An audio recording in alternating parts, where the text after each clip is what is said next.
प्रयागराज का coffee house जहां पर इस वक्त हम खड़े हैं, कहा जाता है कि प्रयागराज और आसपास के ज़िलों में बल्कि पूर्वांचल में सियासत का बैरोमीटर है। यहाँ पर जो लोग आते हैं, इंटेलेक्चुअल्स आते हैं, जो बुद्धिजीवी आते हैं, जो पत्रकार आते हैं, जो राजनीति के जानकार आते हैं, वो उस सियासत की नब्ज़ को देखते हैं कि इस समय सियासत में क्या चल रहा है। 30 जून से प्रयागराज में लगातार एक घटना सुर्खियाँ बनी हुई हैं, जिसको लेकर इस कॉफ़ी हाउस में भी लगातार लोग एक दूसरे से बातचीत कर रहे हैं।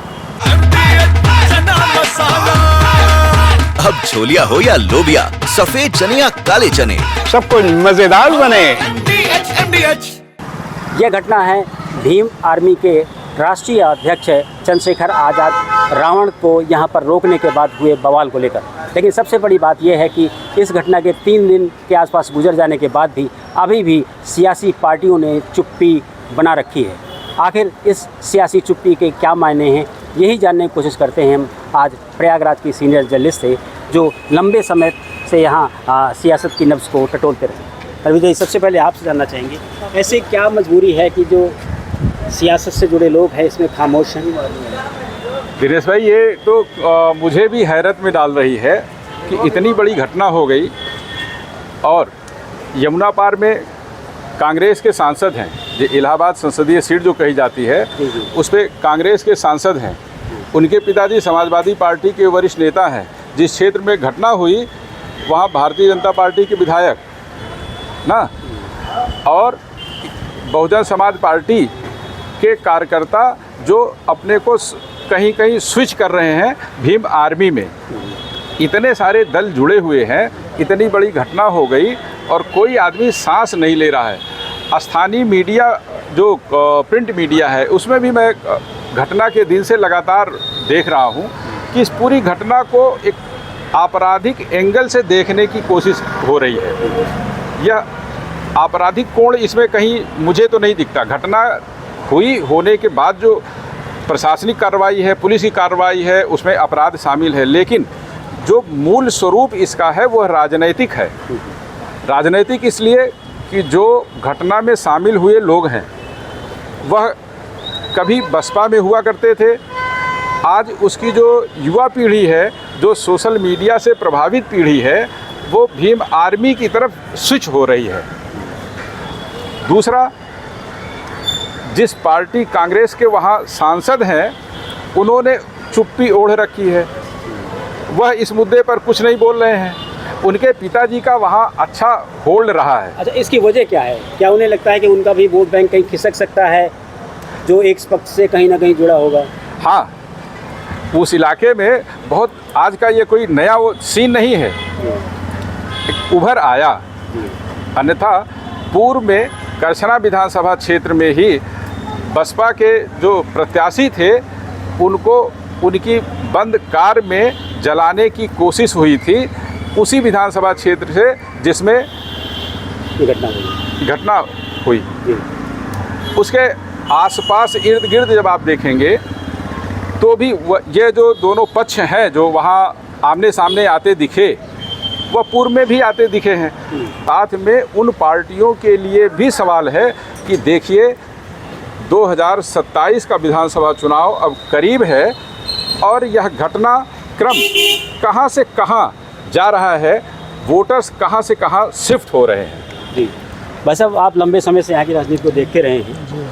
यहाँ का जो वोटर्स का इक्वेशन है, जिस क्षेत्र को देखा जाए, अगर विधानसभा की बात करें, केवल 40,000 के आसपास दलित है, सबसे ज़्यादा पटेल है। और जो दलित वोटर्स हैं उनका एग्रेशन इतना देखने को मिला। उसके बाद जो दूसरी पार्टियाँ हैं, खासकर समाजवादी पार्टी, बसपा या भाजपा, कोई बड़ा सियासी बयान नहीं हुआ।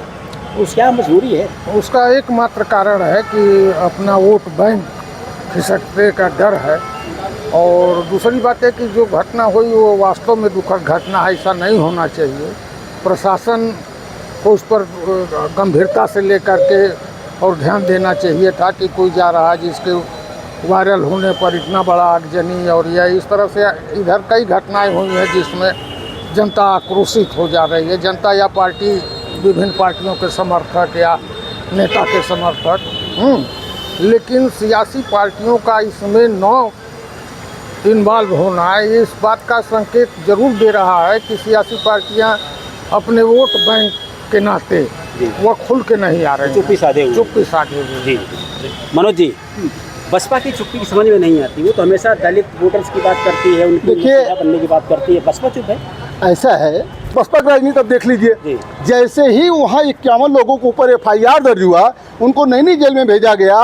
यही चंद्रशेखर आज़ाद जो वो अपने कार्यकर्ता कहते हैं कि हम उनकी पार्टी के हैं, वो कहते हैं, चंद्रशेखर आज़ाद कहते हैं कि हमारे कार्यकर्ता नहीं है, उन्होंने छोड़ दिया। अब बसपा कोई आंदोलन जो है संवैधानिक तरीके से करती यही है, तो मौका था बसपा के लिए। बसपा करती है, बसपा कर चुकी है। अब बसपा क्या करे कि वहाँ जाके धरना दे? बसपा के लिए ही बात करते, बसपा की सीट नहीं है।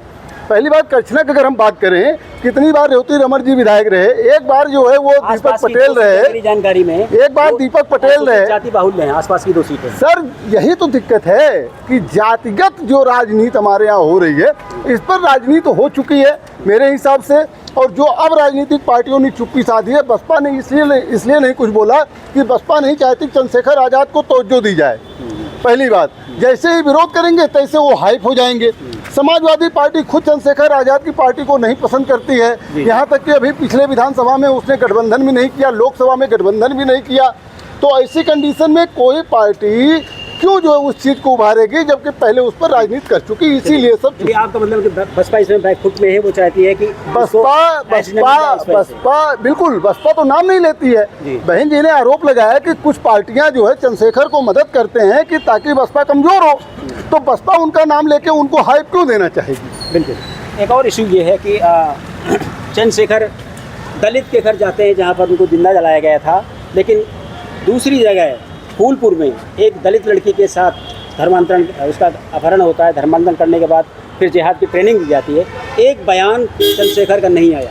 ये डबल स्टैंडर्ड क्यों? वहाँ का दलित दलित है, इधर का दलित दलित नहीं है। दिनेश भाई, ये बहुत बढ़िया सवाल आपने उठाया है, और यह तो मैं भी पूछ रहा हूँ लोगों से, और जो भीम आर्मी है उसके कार्यकर्ताओं से भी, नेताओं से भी पूछ रहा हूँ कि आखिर चंद्रशेखर को हो क्या गया, वह कौन सी राजनीति करना चाहते हैं। यमुना पार में करछना में जो युवक था जिसको जलाया गया वह दलित है।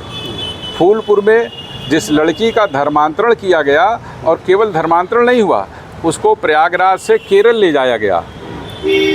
केरल में उसको जिहादी ट्रेनिंग दिलाने देने की कोशिश की जाती रही। उस मामले में क्योंकि वहाँ आरोपी जो है वह मुस्लिम है, तो चंद्रशेखर को जिस लोकसभा क्षेत्र से जीते या जिस किस्म की वह पॉलिटिक्स कर रहे हैं, उसमें उनको वह सूट नहीं करता। तो फूलपुर की जो लड़की है वह उनको दलित नहीं दिखाई दी। करछना का जो लड़का है वहाँ उनको अपना वोट वहाँ नज़र आया, उनको संभावनाएं नज़र आई, इसलिए वह दलित दिखाई देता है।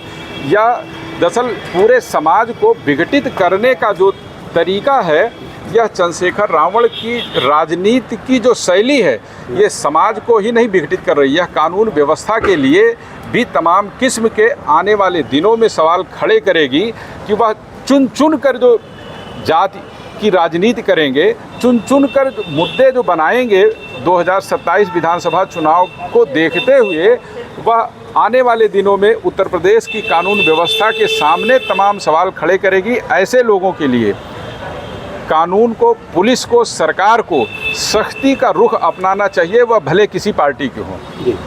ऐसा है सर कि आज जो सियासी दल बन रहे हैं वो जातीय बेस वोट को लेकर बन रहे हैं। सबसे बड़ी बात यह है, तो वो होता क्या है, जैसे कि अभी सवाल उठ रहा है कि फला चीज़ पर आप नहीं बोलते, फला चीज़ पर नहीं बोलते, कोई सिंह है तो उस पर हम बात नहीं करेंगे क्योंकि हमारा सिंह का वोट बैंक नहीं है, कोई तिवारी है तो बात नहीं करेंगे, कोई पटेल है तो बात नहीं करेंगे, कोई वर्मा है तो बात नहीं करेंगे, लेकिन हमारी बिरादरी का है, हम उसी बिरादरी का बेस वोट है तो हम उस पर बात करेंगे।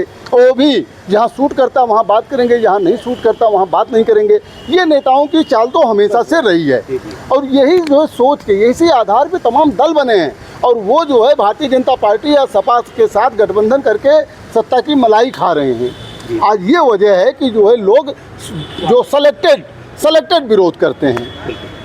तो प्रयागराज में सीनियर जर्नलिस्ट है, उनका कहना है कि नेताओं की ये फितरत रही है कि वो हर मामले में सेलेक्टिव होते हैं। जहां उनको लगता है कि उनका वोट बैंक बढ़ जाएगा, वहां वो मुखर होकर विरोध करते हैं, और जहां उनको लगता है कि उनका वोट बैंक प्रभावित होगा, वहां वो अपने मुंह में पट्टी बांध लेते हैं।